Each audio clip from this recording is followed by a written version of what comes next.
Hi, this is Sweet Life and I'm Natasha. This is really a guide, not so much a recipe for grilling ribs. Grilling versus oven roasting. I make ribs year round, but as with other types of meat, I switch things up a little bit in the summer and put it on the grill. This is convenient for a few reasons. First, making the meat on the grill helps to avoid heating the house up by turning on the oven.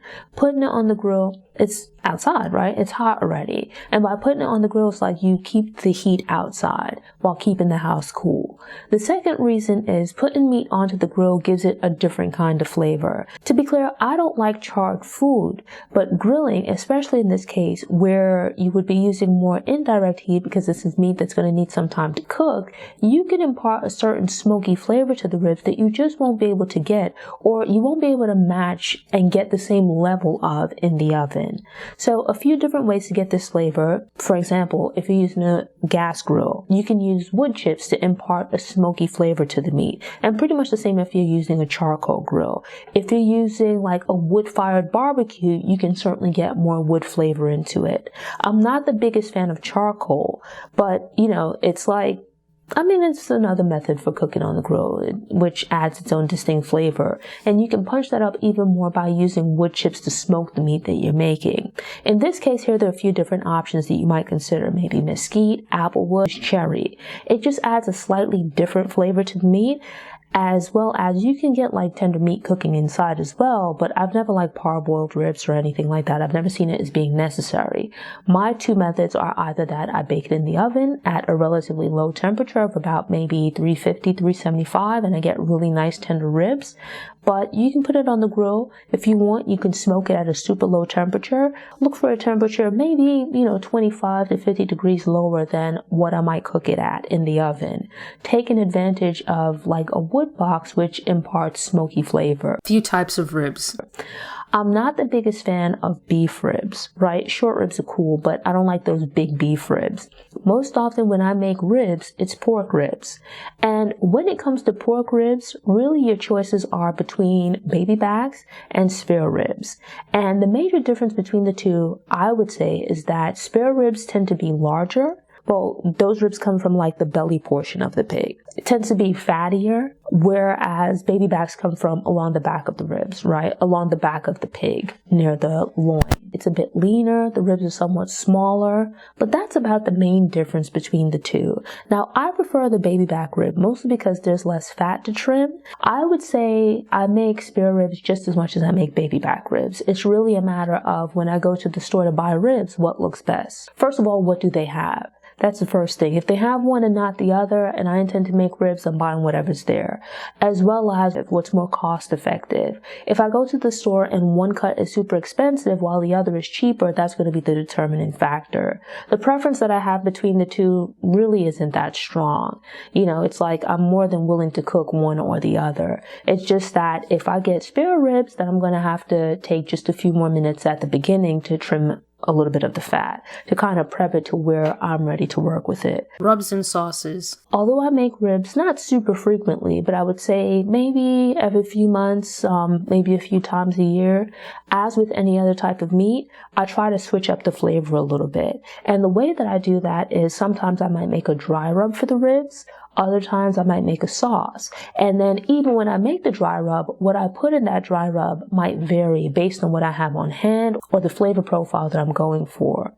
Same case with the sauce as well, where generally speaking with the sauce, I kind of go for a flavor that's a combination of sweet, maybe spicy, a little bit tangy.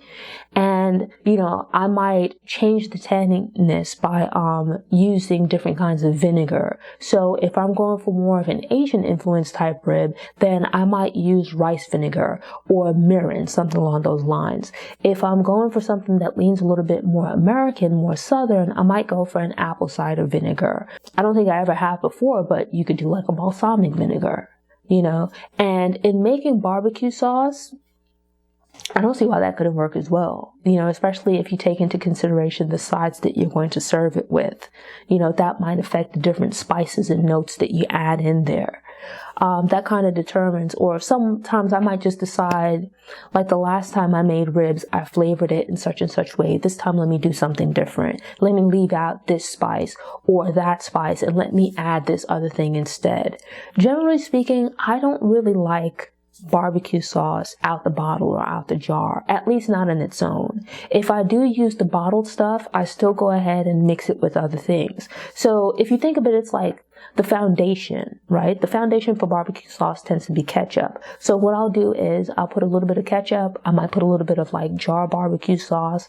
I might add a little bit of spicy brown mustard, a little bit of some type of vinegar, different spices and whatnot. One time I might use spicy brown mustard. Another time I might just use mustard powder, and just kind of switch out and make substitutions based on the flavor profile that I'm going for. Store-bought barbecue sauce?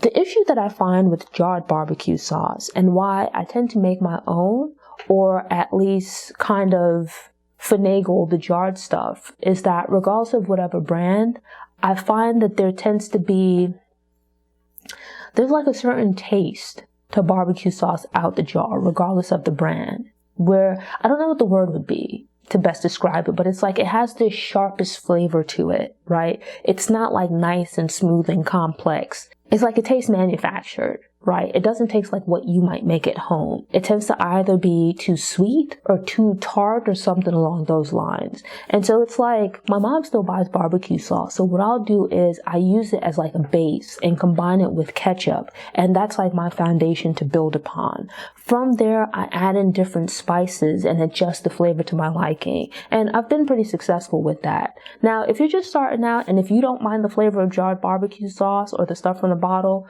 certainly use whatever sauce you like, right? But in my case, I find that I don't like it straight out the jar.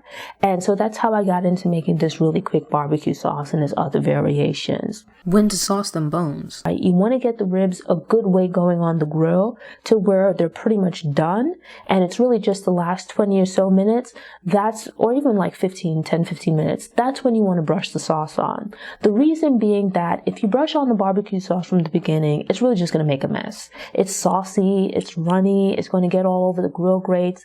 That's the first thing. And as the meat cooks, because remember, this is meat, it's going to take a good little while to cook. The sauce is going to be in the heat. You run the risk of the sugars in that barbecue sauce burning, and then either resulting in the meat itself burning or the sauce just burning, and then because it's on the meat, adding like going from smoky, which is good, to just tasting burnt, which is bad.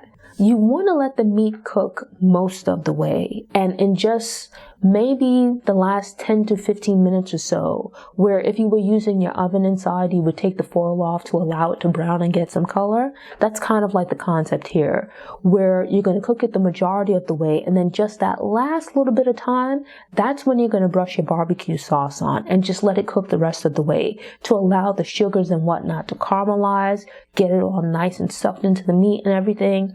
And it's like you can brush on the barbecue sauce towards the end and just let it cook a little bit. But even once you're done, because the meat is cooked, you can reserve some of the sauce and then serve it on the side of the meat, or it'll basically serve as like a table sauce where people can add even more sauce to their liking. They can drizzle it on over like some of the sides that they might be eating. Thanks for tuning in. To ensure you don't miss any episodes, subscribe to the channel, click the notification bell, and check out my Cooking at Home playlist. Go ahead and click that thumbs up button if you like what you saw, and go ahead and share it on social media.